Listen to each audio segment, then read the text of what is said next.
Ion Radio. Ion Radio. Ion Radio. Connecting the world. Ada yang menarik nih, Pandangan redaksi terhadap isu terkini. peristiwa yang sedang hangat dibicarakan, Bersuara dari berbagai sudut pandang. hanya ada di Insight Editorial. Stay tune on Ion Radio. Lebih dari setengah tahun berperang, pandemi corona di Indonesia belum juga menemukan titik terang. Dimulai dari bulan Maret, turunnya wisatawan mancanegara. Pada bulan April, ribuan hotel ditutup sementara. Hingga bulan Mei, omset bisnis ekonomi kreatif banyak yang bernilai negatif. Disusul pada bulan Juni, 98% pelaku industri terdampak COVID. Di bulan Juli, kontrak pekerja dibatalkan. Pada bulan Agustus, banyak bisnis kuliner sepi pelanggan. Pada bulan September mendekati pelonggaran PSBB dan memasuki Oktober menuntut ekonomi kreatif lebih produktif. Jika tidak, mungkin akan sesuai prediksi, terjun bebas ke jurang resesi. Halo Yanik, you're connecting around with Ion Radio barengan sama Rizky Lia di program Insight Editorial, saatnya redaksi bicara. Pandemi COVID-19 belum juga tuntas. Angka positif terus menanjak, kondisi ekonomi terus terinjak. Di awal kita telah mendengar perjalanan ekonomi kreatif yang kami kutip dari berbagai sumber media. Dipastikan ekonomi kreatif menjadi sektor paling terdampak akibat pandemi. 8 bulan sudah berjalan, bermacam regulasi diterapkan. Akankah ekonomi kreatif kembali produktif? Sudah bersama saya pemimpin redaksi Ion Radio, Faiz Iqbal. Halo, selamat malam Faiz. Halo, selamat malam Lia. Oke, kita langsung ke poinnya. Faiz, sebenarnya kondisi perekonomian di Indonesia selama pandemi COVID-19 ini bagaimana? Ya, seperti di tayangan tadi ya, kalau pandemi memang benar-benar memukul hampir semua sektor dan aspek kehidupan secara global ya. Nah, ini terutama kepada pelaku usaha ekonomi kreatif kita ya. Nah, kalau kita merujuk dari data Badan Pusat Statistik, kita menemukan bahwa Indonesia saat ini ekonominya turun sampai ke angka 5,32% pada kuartal kedua tahun 2020. Dan ini sebenarnya menjadi catatan terburuk loh sejak krisis 98 yang lalu. Padahal kalau kita lihat sebelum pandemi dulu ya, pendapatan di Indonesia ini mencapai 1,9 triliun. Tapi sayangnya pemerintah hanya bisa mencapai angka sekitaran 30% saja atau 6 miliar rupiah. Dari 1,9 triliun ke 6 miliar. Wah, jauh banget ya selisihnya Faiz. Iya, itu jauh banget dan memang sangat mematikan pendapatan ekonomi kreatif kita ya. Tapi begini, di sisi lain Menteri Pariwisata dan Ekonomi Kreatif kita, Bapak Wisnu Tama, ini baru aja mengeluarkan kebijakan baru. Namanya kebijakan daya ungkit. Kebijakan daya ungkit. Nah, itu kebijakan yang seperti apa?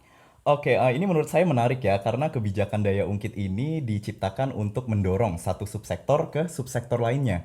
Kebijakan ini harusnya bisa dirasakan kepada seluruh subsektor ekonomi kreatif kita, Lia. Tapi ini miris, karena pemerintah hanya memfokuskan kepada 3 subsektor saja. Jadi bisa dikatakan masih pilih kasih ya? Iya. Padahal pemerintah menegaskan kalau ekonomi kreatif menjadi sektor terdepan dalam pemulihan ekonomi nasional. Kalau dilihat sekarang, gimana Faiz menggambarkan kondisi sektor ekonomi kreatif kita? Iya, kalau saya bisa gambarkan kondisi ekonomi kita ini hampir sempat mati suri ya. Kemarin juga katanya mau jatuh ke jurang resesi. Dan ini tentu berdampak pada sektor ekonomi kreatif kita ya. Sampai mana pemerintah di bulan September lalu sampai harus mengeluarkan dana insentif sebesar 200 juta rupiah kepada setiap pelaku usaha ekonomi kreatif kita. Dan kalau Lia tahu, itu angka yang sangat besar loh. Dengan bantuan sebanyak itu, harusnya kan bisa menolong pelaku ekonomi kreatif setidaknya bertahan sampai kuartal 2 tahun depan. Iya benar Lia, dan bahkan para pengamat ekonomi ya juga memberikan pandangan mereka terhadap sektor mana yang kemungkinan akan bertahan dan juga sektor mana yang kemungkinan akan ambruk. Nah, Ionik bisa mendengarkan statementnya berikut ini yang kami kutip dari berbagai media. Kita lihat bahwa di dampak ekonomi COVID-19 itu ada yang menjadi berpotensi menjadi pemenang, itu yang sebelah kanan, ya di usaha mikro, kecil, dan menengah, pertanian, jasa logistik, jasa telkom, elektronik, makanan, minuman, kimia, tekstil, dan produk tekstil. Nah, Ionik, ternyata tetap ada hikmah ya di balik musibah yang menimpa negeri kita ini. Lalu Faiz, ada yang untung dan juga buntung. Subsektor apa aja yang saat ini masih punya potensi? Oke, sebelum saya menjawab pertanyaan Lia, saya mau tanya balik dulu nih. Nah, kalau Lia sendiri suka pakai jasa apa dari 17 subsektor ekonomi kreatif kita? Kalau aku subsektor musik kali ya, karena di masa pandemi ini gampang banget bosen Faiz, jadi suka nyari konser virtual. Nah, ini pas banget karena kalau kita lihat di lapangan, ada 3 subsektor yang memang difokuskan oleh pemerintah untuk pemulihan ekonomi. Dan ini meliputi yang pertama perfilman, ini bukan dari sisi produksinya ya, tapi dari manajemen pemasaran. Dan yang kedua ada musik, yang seperti tadi Lia barusan utarakan. Dan yang ketiga ini ada telekomunikasi. Nah, telekomunikasi ini wajar karena kita kan sekarang serba work from home ya. Loh, kenapa harus 3 subsektor ini yang difokuskan? Iya, karena ketiga subsektor ini mampu mendongkrak pendapatan global pemerintah yang memang sesuai targetnya mereka, yaitu sebesar 1.100 triliun untuk di kuartal ketiga ini. Terus gimana dengan 14 subsektor lainnya Faiz? Jujur, ini saya sebenarnya agak miris ya, karena pemerintah beralasan kalau 14 subsektor lainnya ini akan secara otomatis terangkat jika subsektor yang tadi saya jelaskan itu difokuskan. Nah, tapi padahal kita nggak bisa melupakan fakta loh, Lia. Kalau subsektor ekonomi kreatif di bidang kuliner itu mencatat angka PDB terbesar di tahun 2015, yaitu sebesar 355 triliun dari total 740 triliun. Maksudnya gimana sih Faiz? Maksudnya begini, pemerintah memang sudah banyak menggelontarkan program-program yang memang penyelamatan ekonomi kreatif kita ya. Tapi ini belum tentu efektif. Soalnya subsektor lain menurut saya ini masih memiliki kendala dalam mengerjakan kinerjanya mereka. Nah, daripada penasaran, Ionik bisa mendengarkan statement dari Bapak Wisnu Tama. Tentunya kita akan terus melakukan berbagai macam kegiatan yang terkait dengan pemberdayaan masyarakat pariwisata dan ekonomi kreatif. Karena menurut saya pada saat COVID-19 selesai, ini pun bisa menolong atau membantu masa depan para pelaku pariwisata dan ekonomi kreatif. Baik, itu tadi pernyataan dari Menparekraf Wisnu Tama dan beberapa media. Tim riset kami juga telah merangkum harapan dari pelaku ekonomi kreatif. Ayo ini bisa dengar berikut ini. Harapan saya untuk ekonomi kreativitas di Indonesia bisa lebih maju dan berkembang lagi sehingga banyak-banyak kreativitas yang lebih bagus dari sebelumnya. Jadi ya harapan saya untuk para sektor ekonomi kreatif untuk lebih diperhatikan agar para pelaku sektor ekonomi kreatif untuk lebih bisa berkreasi. Ya, harapan saya untuk ekonomi kreatif Indonesia agar regulasinya lebih dipermudah supaya masyarakat dapat menikmati kreativitas kami baik lokal maupun mancanegara. Dari statement tadi, menurut Faiz strategi penyelamatan ekonomi negara seperti apa yang kita butuhkan?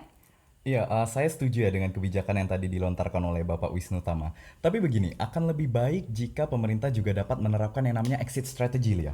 Yakni memuat 2 hal penting ya. Pertama, pemulihan ekonomi lewat sektor ekonomi kreatif. Dan yang kedua ini ada penciptaan lapangan pekerjaan. Benar banget, karena 2 hal itu penting ya untuk menjaga kondisi sektor ekonomi kreatif yang punya daya saing global. Betul banget, Lia. Nah, contohnya mungkin bisa pertama pemerintah langsung memberikan dukungan ya kepada pelaku usaha ekonomi kreatif yang memang terdampak. Dan yang kedua menurut saya pemerintah harus mengadakan program kerja lewat Undang-Undang Cipta Kerja yang kemarin barusan dirilis itu ya, yang memang sifatnya pro pelaku usaha. Tapi ini bukan dari corporate loh ya, karena kalau dari corporate ini bisa beda lagi ceritanya. Baik, jadi 2 pokok ya, ekonomi kembali menanjak tapi kasus corona tidak melonjak begitu Faiz. Lalu solusi yang tepat untuk pemerintah seperti apa? Iya, bicara soal solusi, saya rasa semuanya tergantung kepada bagaimana pemerintah cepat tanggap ya dalam menghadapi pertumbuhan di sektor ekonomi kreatif kita, terutama di pandemi ini ya. Mengingat sektor ini dijadikan pemerintah sebagai sektor utama untuk pemulihan ekonomi kita secara nasional ya. Tapi kami meminta sekali lagi kepada pemerintah harusnya menerapkan kebijakan-kebijakan yang tidak setengah-setengah Lia. Seperti bisa memangkas insentif 200 juta tadi ya, supaya bisa dirasakan langsung kepada 17 subsektor kita langsung. Supaya apa? Sekali lagi, supaya ekonomi kita dapat merata pemulihannya. Jadi bisa diumpamakan kalau dalam persiapan aja gagal, maka sama saja kita berniat untuk gagal. Iya benar, saya setuju juga dan ini juga harus jadi PR-nya pemerintah ya. Karena sekali lagi kuncinya ada di peran pemerintah dan juga kontribusi langsung dari pelaku usaha ekonomi kreatif kita. Oke, nah Ayonik itu tadi perbincangan kita terkait ekonomi kreatif di masa pandemi bersama pemimpin redaksi Ayan Radio Faiz Iqbal. Rizky Lia pamit undur diri, stay healthy and keep connecting around with Ayan Radio. Sampai jumpa! Ada yang menarik nih, Pandangan redaksi terhadap isu terkini. peristiwa yang sedang hangat dibicarakan, Bersuara dari berbagai sudut pandang. hanya ada di Insight Editorial. Stay tune on Ayan Radio.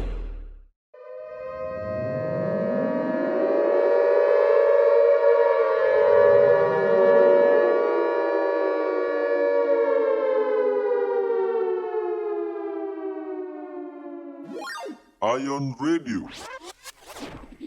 Ion Radio. Ion Radio. Connecting around.